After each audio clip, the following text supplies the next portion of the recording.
friends, and welcome back to the New Blocks. A little bit of a gap there since our last episode, but we're back with another 0x. We're just going to let the conversation flow. We're going to catch up. It's been a couple of weeks since Kevin and I got to talk crypto. I went to Iceland, and then I came back, and I went to MCon in Denver. So it's been about 3 weeks, actually, since I've sat down in the studio and gotten to have a chat with you. Kevin, how are you? You've aged so much since we last spoke. Yeah, hopefully gotten slightly tanner maybe. I feel like the beach calls me in the summer and I just have to go and embrace it. I've been trying to get my tan on. I have been having a good time over in crypto land these last few weeks. It has been a long time. It felt like you and I were taking turns taking off. Feels good to be back though.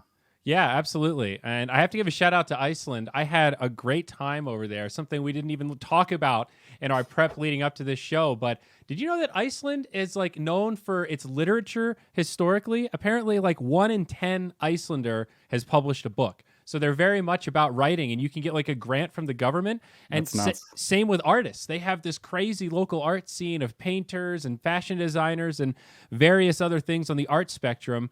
And it's pretty damn cool. There's a ton of street art, and I think some stuff that could be prime for the NFT world. There's also a lot of Bitcoin mining there. I wanted to check out a Bitcoin mining farm, but apparently even revealing the locations is considered a security risk. So I couldn't find anybody to actually tell me where they are.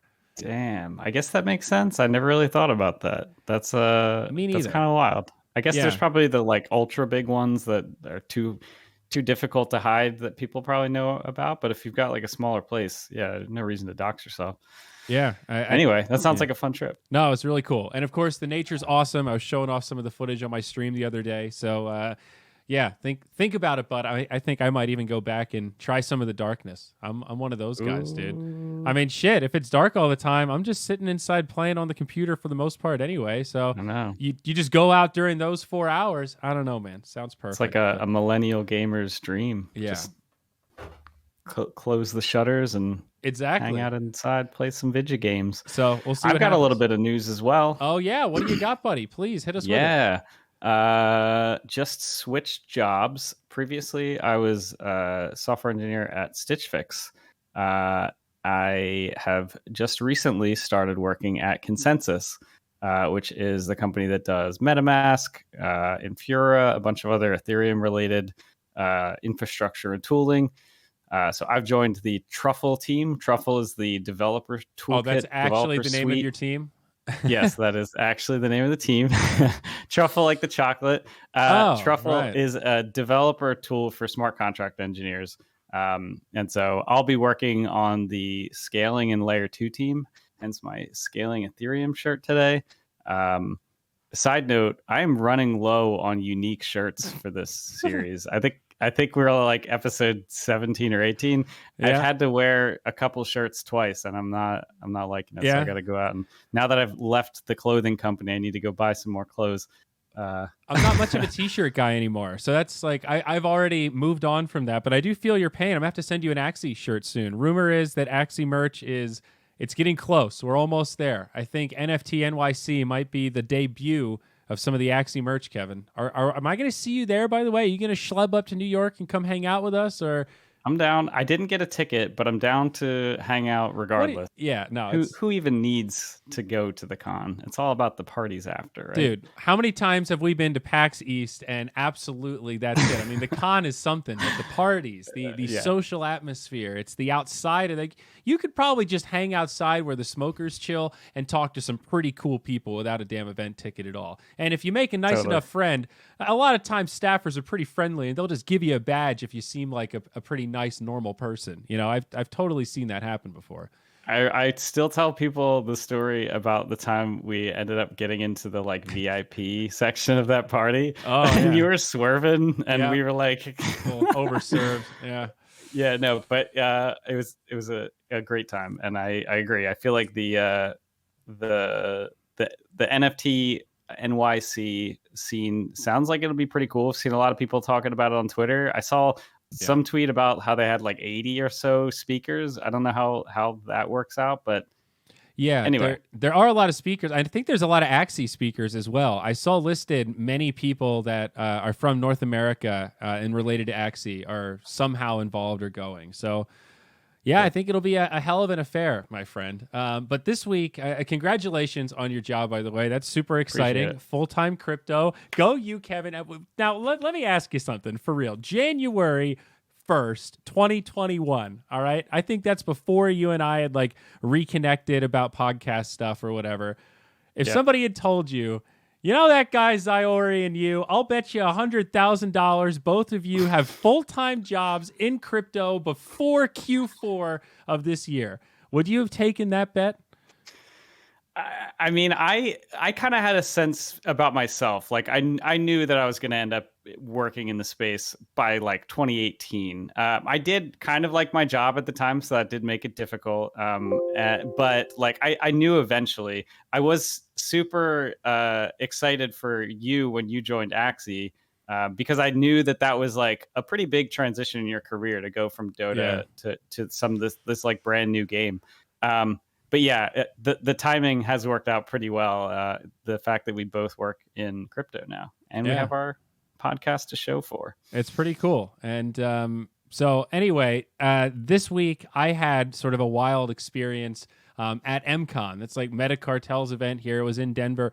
It was a smaller event. It was at this kind of cool venue that I'd never been to before in Denver, where it's a brewery, but it is also set up to be basically a conference center. Like they have like a spot where you can do panels and like projector. Like it's definitely geared for like the tech vibe that exists here. So I guess it makes sense. And I mean, you can batch in, you know, like groups of, you know, 50 to 100 people, I think, fairly easily. So it's not tiny, but it's not a giant convention hall either. So in some ways, that's even better. And I mean, there are some pretty legit like Ethereum people there, folks that were bulls in like 2015, 2016. They were, you know, these kind of like true believer types. And if you've been around for that long, you've had a lot of time to get involved in projects and just start accumulating assets. Like you just accumulate tokens by working on things and contributing. A lot of times, if it's a project you'd want to work on anyway, and they're like, well, we'll give you some tokens as a reward. You're like, okay, if this goes somewhere, awesome. If it doesn't, whatever. I just want to do this project because I think it's cool or I want to learn. Well, a lot of those projects have got 100x now. So what started is like, yeah, sure, 10,000 of these funny money tokens is like, shit, these things are $10 a pop now. This is like real money. That's happened to a lot of those people. And I felt very out of my element. It reminded me of when I switched from StarCraft 2 to Dota 2. And like that first Dota 2 cast, and you're trying to figure out what to talk about, and you're like, Enchantress, yeah. She likes to buy Orchid. Yeah, that's an item, right? She uses the Orchid. That matches. You know, like it's awful. And you're standing there like just listening to people talk about all like the different depths and cracks and webs of all these super specific niche, like I barely understood what people were talking about. I think I really understood about 30% of most of the conversations that I was a part of when we weren't talking about Axie, you know? Yeah, this space has so quickly just like dwarfed what is physically possible for one human to like actually be involved with. Like I do remember when you could kind of talk about crypto to a degree and like we all sort of knew what was going on in the space. But I mean, like it is like the internet where you can't keep up with the internet just and talk about the internet. Like, yeah, maybe you could talk about the front page of Reddit with your friends when you're hanging out. But like crypto, yeah, no, I totally get that. And I'm definitely jealous. I'm looking forward to getting to a convention because yeah, I kind of miss that ability to just, you know, bump into random people, talk about crazy shit. Totally. And that's the best part. Like being fully remote with Axie, it's very independent. You know, like Jiho was there and I was rooming with him, right? We were staying in the suite of one of the nicer hotels in downtown near the event. And there was like a bedroom and then like the office area. And I was sleeping on one of the little hotel cots in the business area. But it's like, we would wake up in the morning, talk about our schedule of when we had like overlapping free time, when we go to the convention floor, and we would just talk about Axie all the rest of the time. You know, like at breakfast, they're like, dude, in 50 years, what's Axie going to be like? what if we used CRISPR to make a real Axie? You know, like that's what we were talking about at breakfast, you know? Horrifying. But like, but maybe cute. Who knows? Yeah, I mean, who knows, right? But I mean, it's hard to predict 50 years in the future. That's what makes that such like a fun thought experiment. Yeah. But that's the kind of stuff I don't think about on my own. But you have this natural kind of brainstorming kind of ability to piggyback ideas and explore what's crazy and what's not. And you know, a lot of it's just crazy water cooler talk, but some of it gets distilled into like really cool, innovative ideas and stuff we want to build into the pipeline. So that part of it was really fun and refreshing. There's kind of this sense, like the way I think of my experience of crypto is every day we are all ingesting new information about all of the different aspects of all of the different things that are being successful, that are like ideas that are panning out, ones that are failing. We're kind of witnessing this kind of organic growth of the organism, sort of like just expand out into different areas. And every day we sort of like have the conversations with the people around us with like what we're seeing. But being able to kind of like look back at how far we've come with all this stuff. It is fun to spend time kind of speculating about what the future holds in different areas. I think that's one concept I've been thinking about recently with this. A lot of friends have asked about the metaverse. And it's this term that like doesn't really have a definition yet, but it's this sort of like vision or this idea of a future. And I love at any given time, there's always sort of like my new vision of like some subset of things is constantly changing and just adapting to all this new information. Totally. I mean, I think my biggest takeaway from this event was, it's cool to see some of the reaction to Axie, and obviously like Jiho's up to like 250,000 Twitter followers. I'm at like 45,000, you know, so Ooh. I came in around like 30K. I've grown by 50% in like 5 months. That's crazy good. That's solid growth. But Jiho's like, when I was at 30K, he caught up shortly after I got hired and said, game's on to 100K. I was like, what? He said, I'm going to kick your ass. I'm going to beat you to 100K way before you. I said, okay, game on. And he was at 100K like 2 weeks later, and I had maybe gotten 5,000. So you certainly expect a degree of fandom, and I guess that part's not too crazy. But what surprised me the most were the people that were in this group of like, you know, hardcore ETH heads, these real believers kind of recognizing like, wow, you guys are really bringing a lot of people into the Ethereum ecosystem. Your bridge is burning a shitload of ETH now with the new protocol. Like this is massive. It's like you finally did it. People have been trying for so long to figure out how to make Ethereum and blockchain cool. And I'm realizing that one of the real parts of the Axie innovation is decentralizing the evangelism of blockchain technology, because the game is fun and it has tokenomics that allow you to earn through the SLP token, right? It has buy pressure from people that want to buy it, to burn it, to breed and make more Axies and make more money and bring on more scholars. And then you have people that want to sell it because they're scholars and they're playing to sell the SLP so they can buy stuff in the real world. It's kind of the whole point that they're playing, right? Having that, I lost my train of thought. What was I saying, Kevin? Yeah, I hate it. You were talking about kind of how it's like you build this, Axie is kind of building this incentive mechanism to bring people into the space. And in this case, it's for, you know, battling, breeding, all of this stuff. Oh, yeah. So but the value proposition to, you know, a good like 1.5 billion people potentially in the world, they live in an economy where the minimum wage is less than like $20 or $30 USD per day. So compared to a physical labor or sort of low skill job, playing Axie is a lot more fun. And if it pays even more money, and you also learn a skill, not playing Axie necessarily, but using cryptocurrency and financial tools and all that kind of stuff. I mean, for some of these people, getting access to credit, right? That's something that exists in the DeFi space. doesn't necessarily exist for everyone in the centralized financial world. In some countries, it's really hard to get credit, and that is like a form of oppression, right? That's a way to keep people down, because credit is something you like. Think about a car, being able to buy a car in America very easily and just get a loan. Like you go to CarMax, they expect you to need a loan to buy the car. It's totally normal. Almost anybody can qualify for a loan specifically to buy a car. Why? Because it allows you to have a wider variety of jobs, so you can take a higher paying job, and then you can use that car to make more money, and you pay the car off over time, and it's a net benefit for your system, and you can accrue more wealth and then grow your whole thing. That's like the essence of modern economics, right?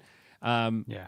And in a society where you have no access to that credit, that means you got to buy a car straight up with cash. That's way harder. That's a way bigger wall you got to climb just to be able to get the transportation, to go to the place, to get the job that actually lets you further your future. So anyway, sorry, I'm getting real philosophical today, bud. No, I like it. I think it is pretty wild to think about just the difference of what it's been like growing up. Like I liken the way you just described that car to this sort of like millennial in the US situation where just like you enter the workforce with this mountain of debt. Like in the case of in the Philippines, like not even being able to access a vehicle or like that education. It excites me to think about the impact that crypto will have globally in parts of the world that a lot of times we don't think about in the US.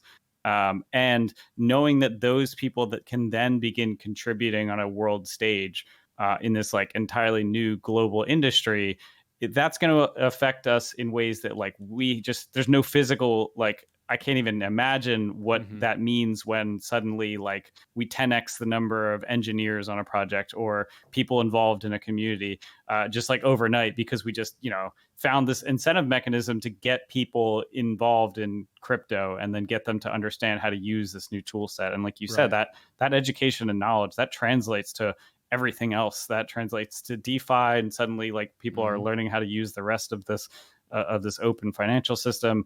It just in general, right? This is true outside of crypto. The key to winning at like modern economics and like our modern economies is get appreciating assets, right? Like buy things that like increase in value over time, all things equal. Like generally the stock market goes up over time if you zoom out over like decades, right? That's an example of an appreciating asset. In a lot of cases, a house can be an appreciating asset. You buy it and over 10 years it increases maybe 30% in value or something. So it's like instead of just having cash sitting in your bank account, you want to put some of that into, reasonable investments, like ETFs. It's a nice low risk way to get like 5 or 10% or something per year, I guess, or maybe lower than that. But this is the same kind of thing where these people that are in parts of the world that don't have access to these tools, that means they have less access to appreciating assets, and they have less tools to buy other appreciating assets. Using credit to buy an appreciating asset, if you get a loan for 4% and you can buy a house that appreciates at 6%, well, fuck, dog, that money you just borrowed to buy the house, you're making 50%. You're slaying it. That's awesome. That is like the perfect example of leveraging money to just like leverage your debt to move upwards. That's it right there. And it starts with just having access to those basic tools to be able to do that. I can't echo that enough. Yeah. I had like multiple conversations today about this, so it's very fresh on my mind. Yeah, no, I mean, I think this just kind of speaks to the exponential change that can likely occur when you start to enable people to like give them the tool set that, that they kind of need in order to elevate the society in which they live. I think this is the stuff that really gets me excited. The Bankless guys did an episode about comparing, like, I forget what it's called, something like the crypto renaissance, but like kind of comparing the historical renaissance to this sort of crypto renaissance. And like this conversation makes me think back to that episode and just about this sort of like extreme expansive growth that occurred. And it started with a new financial tool. It was at that point double entry accounting. In many ways, people refer to, I'm not as familiar with the accounting world, but like people think of the blockchain as this like essentially like triple entry accounting, where now we have this like third party version of state for accounting that exists. So it started with this like financial revolution that turned into this art revolution. We've talked about NFTs, and we've talked about the way that this changes how art can create value, and how you can create value with art. And that's just kind of like flourished into this explosion of innovation that occurred all over. And yeah, I mean, I don't know, this stuff excites me. Yeah, me too. And 50% of Axie's player base is new to crypto. 25% is bankless and new to, just finance and this idea of being able to store money digitally or put it in the hands of someone else. That's nuts. Wild. Absolutely. Yeah. Nuts. And that's kind of a massive responsibility. We have a lot of improvements to do in terms of new user education and creating more options and tools like the DEX, the decentralized exchange that we're building for Ronin. That's going to be a big one. It'll allow people to move tokens around without having to bridge off to sell SLP or at least swap it to AXS. It'll save a lot of gas fees. It's a key part of our ecosystem that's missing, right? And some of that is just really, really hard. There's been some like interesting FUD spreading from some pretty recent Axie players, like YouTubers that were in the space for like 2 or 3 months. And since they've been here, there haven't really been any product rollouts because we've had to spend a big chunk of the last quarter scaling servers to try to meet the demand of having, almost 2 million daily active users. We didn't expect that like literally exponential growth over the course of a couple months. So it's like, a little bit of an unsexy time. Nobody cares about the back end upgrades, Kevin. That's not server optimization is not sexy, but man, it doesn't get the credit it deserves. I tell you. But it's good that like they ordered the problems correctly, right? Like you don't want to be optimizing your server before the product exists. So like, because if you do that, then whoever built the product without optimizing the server first is going to be first to market, and you're kind of screwed. Yeah. Buddy, do you want to toggle your video real quick? You're not synced up. And let me see if just a quick on off is going to fix it. Bada boom, bada bing. Bada bing. And he's back. Let's try it. Any good? Yeah, it's better. It's better. All right. I'll just toggle my video, then maybe we'll figure it out offline. There you go. I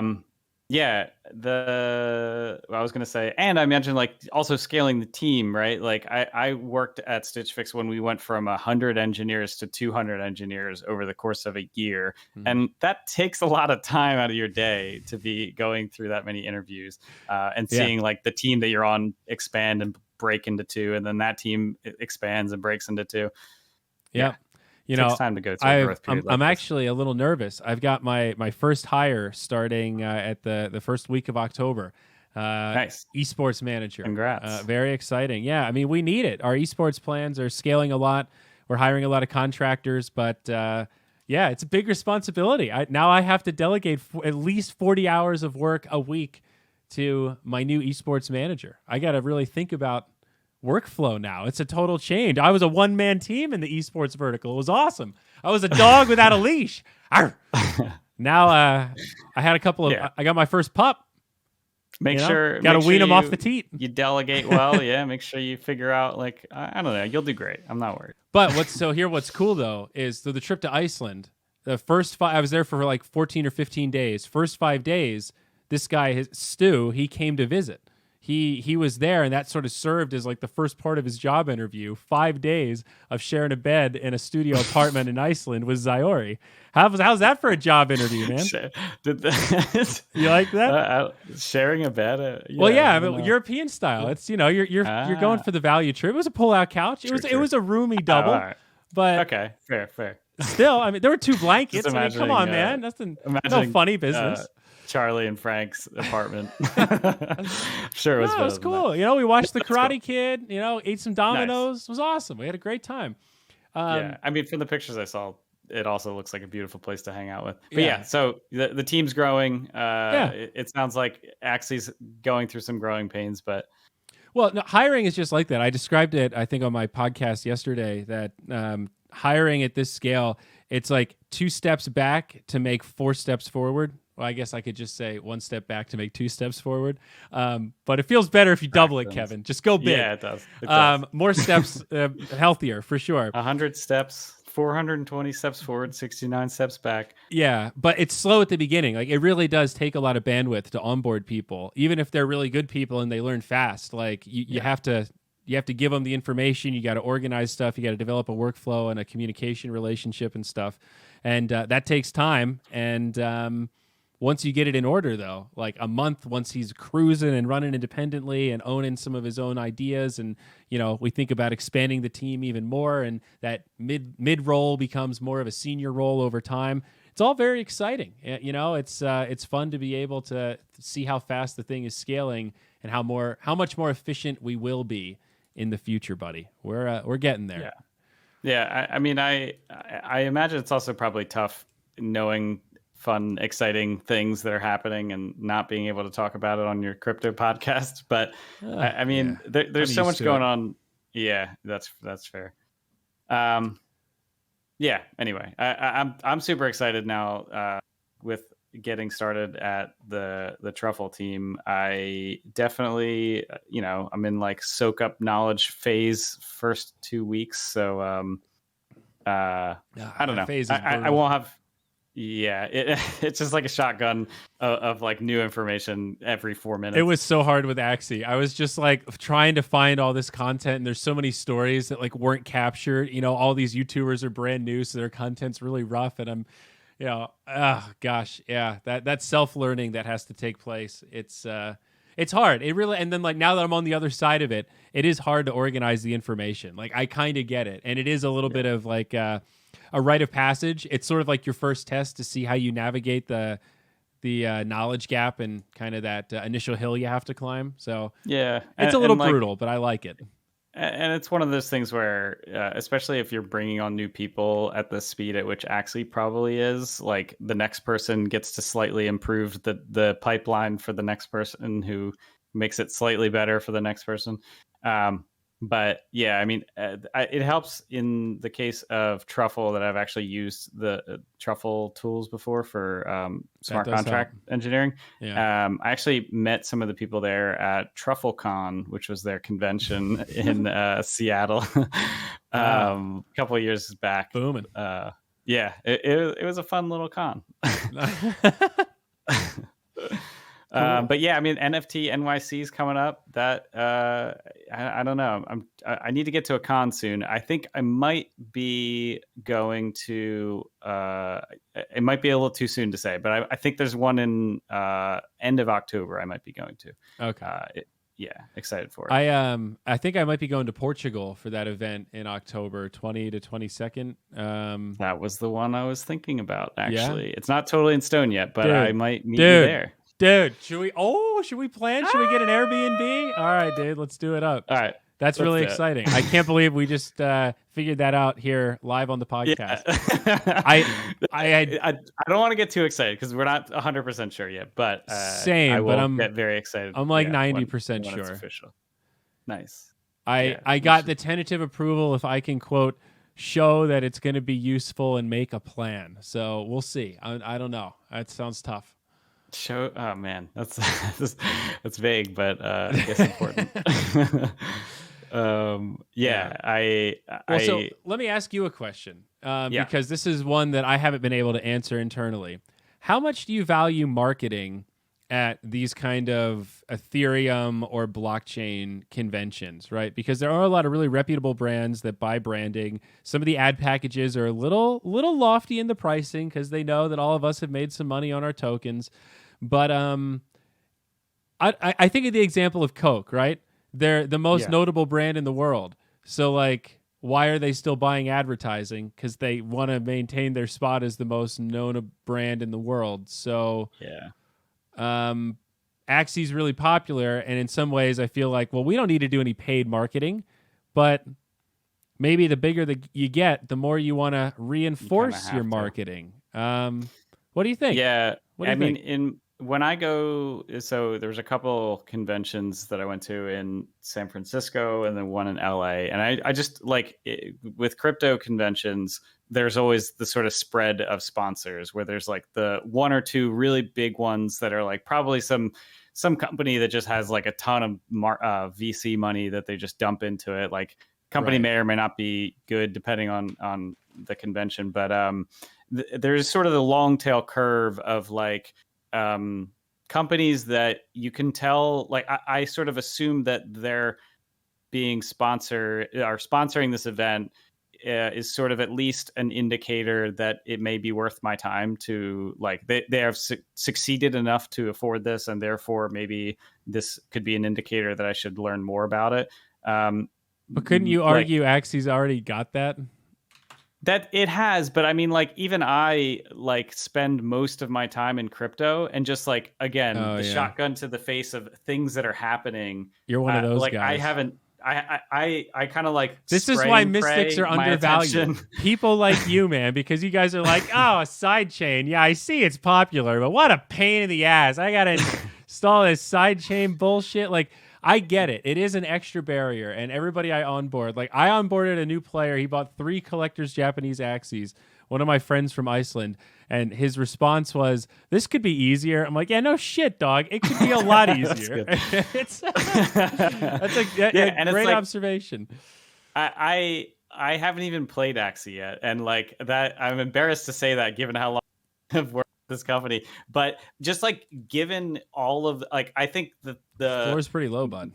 Me in my happy place in crypto is sort of like scrolling through all of the different things and kind of just getting some basic understanding. And like, well, you can do that. Just buy a Mystic and then keep doing that, dude. What's wrong with you? I get that. But I think within that, I think of it as a breadth first search as opposed to a depth first. I can't even talk. Like I think it's not time I need to go depth first on Axie and like actually go through it. But going back to your actual question, like even though I know that Axie is cool as shit, even I haven't taken the time to like go through the steps necessary. And I think that's where that ad spend actually does kind of work with the psychology of it. It's like, all right. If I'm bombarded with it, I'm constantly reminded like, shit, I need to go set this up. So yeah, I would say go for it. I mean, obviously, it's probably not just a decision for you, but like great advice. Thanks, consultant Kevin. Yeah, it's go 2 for thumbs it. Up. Spend the money. It sounds great. Yeah, great marketing advice. Just Please do it. All right. Thanks, Shia. Toggle your camera again for me. That'd be awesome. Yeah. Yeah, buddy. You're not wrong. I totally hear you, and I think you make some good points. And I think, no joke, that is indicative of like, I think Mystics, there's like 1,900 of them total.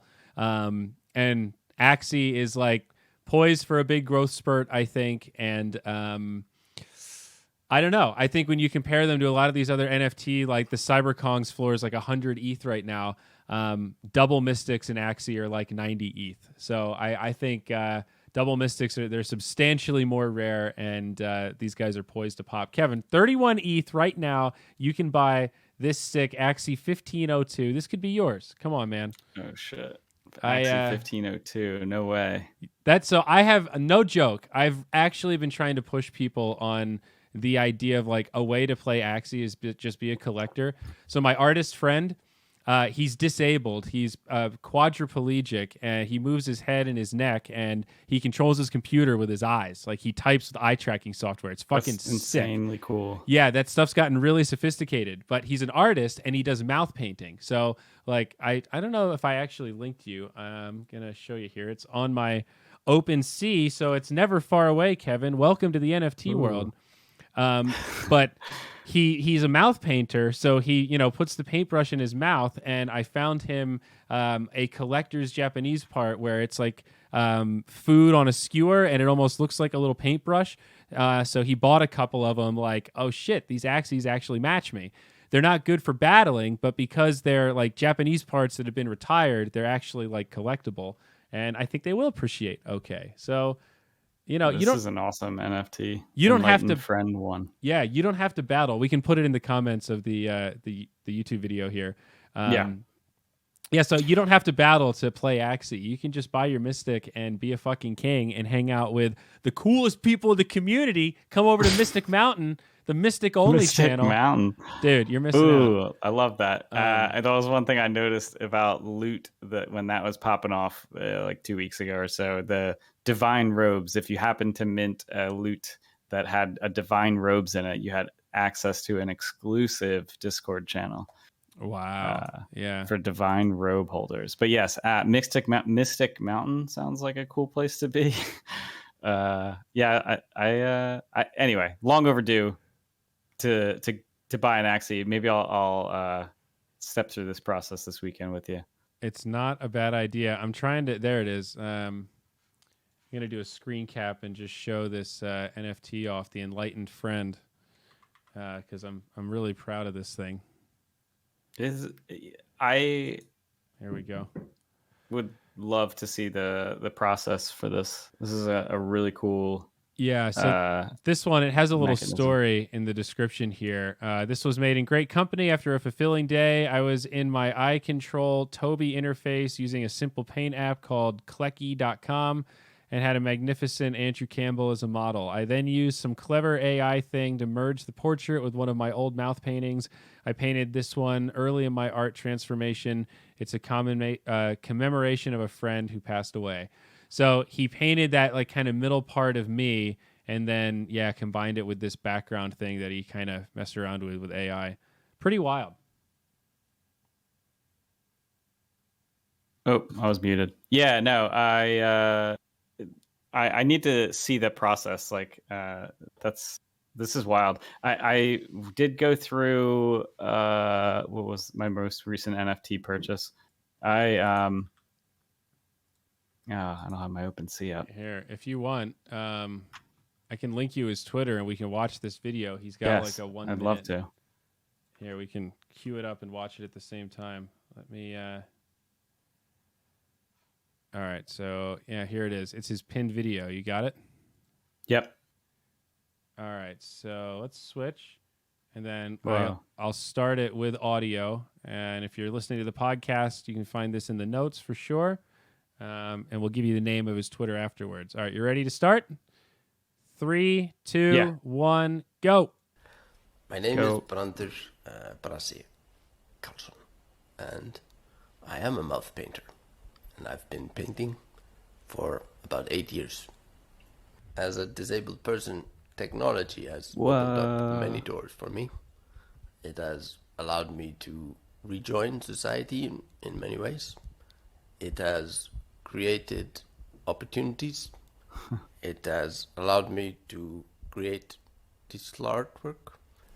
I am making digital art with my eye-controlled interface.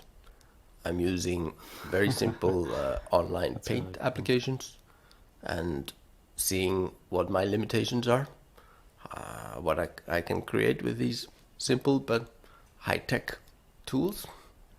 I am then using artificial intelligence to play around with my results.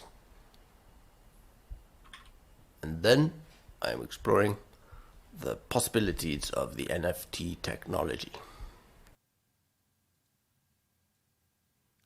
So how about that, dude? That is nuts. That's so cool. That I would love to see like what software he uses for that eye tracking. I don't know. I think it's the Toby thing. TOBII. I think is the name. Okay. Of it. Yeah. It's pretty wild though. Cool. It really is very cool. Yeah, interesting guy as well. He definitely look him up if you're ever in Iceland. That's as Twitter's a lot of characters. His name's Brandur. We'll put it in the description so you guys can check out that video yourselves. Very cool. Anyway, you were talking earlier about like distribution for artists. This is definitely kind of an example of that where I told him he has a ton of paintings in his house. Like, dude, you got to digitize some of these things. Seriously. I'm glad he is learning about NFTs then, because I mean, I think of like a lot of people give shit to Beeple because like his art is like I'm not super into the art community, but like I think it's relatively basic. I think it kind of has to be because he does a single art piece every single day. But like when Beeple got into doing NFTs and kind of like really helped kick off this huge wave that's going on with digital art, I saw that not so much as like one particular artist that like got lucky, like definitely he got lucky, but more of like the beginning of a new way to monetize something that we all consider very valuable. Like we all care about art. We like have art in our homes, and to be able to bring that into the digital world and be able to give that ability for artists to like create value in a totally new way. I'm glad to see he's figuring this stuff out. No, totally. I think there's something palpable to being like the true first mover, and in a world where copycats are so prolific and it's like such a low barrier to entry to be a copycat, that's one of the few things that we have that's left. That's like an authentic resource like that, you know? The ability to say, hey, we were the first ones. We created this, so there's a better chance that we're going to push the envelope again because we're not copycats, we're innovators. That's like a really valuable sweet nectar, right? That's like part of that legitimacy that's a little bit hard to find in the crypto space still. I think it's getting better, but there's still... It's like depressing to see. Like we have professional services now that do takedowns for phishing scams and like copycat, like fake domains. And there's a lot of domains where they buy like the Google ad space, so it shows up first if you don't like use an ad blocker. The irony that like now using, you can toggle your camera again maybe. The irony that using an ad blocker actually increases your security, like that's really sad. That like the ads have kind of been infiltrated by these scam sites that kind of look normal, but they're just fishing for your seed phrase, and new users don't know better and go, oh, I got to upgrade my wallet. Okay, if you say so. I don't know. That shit's real scary and it's real prolific, and we take down a lot of stuff, but it's like kind of an arms race. It's like hydras, dude. It just comes back. It's disgusting. it kind of, it does suck. I mean, like this is kind of the thing that you would hope that regulation would be after. Like the people that are clearly doing actual harm to this new industry. I know Gary Gensler's been in the news lately talking about how he thinks of crypto. But he doesn't seem as focused on the sort of problems in the crypto space. Like it does feel very early internet to still be every single day bombarded by new messages on Discord with people sending me like free giveaway links that basically just want to steal all of my crypto. And it is very frustrating that it is an arms race. Yeah, I don't have a great solution for it, but we are fighting it. We're actively taking stuff down, and we're still dealing with that Twitch scam. I think I told you about it before. It's like that bot script that spins up new channels. It's like just Axie Infinity plus some numbers, and it restreams our old AMA and has like an overlay about a giveaway, and the giveaway is just fishing for seed phrases.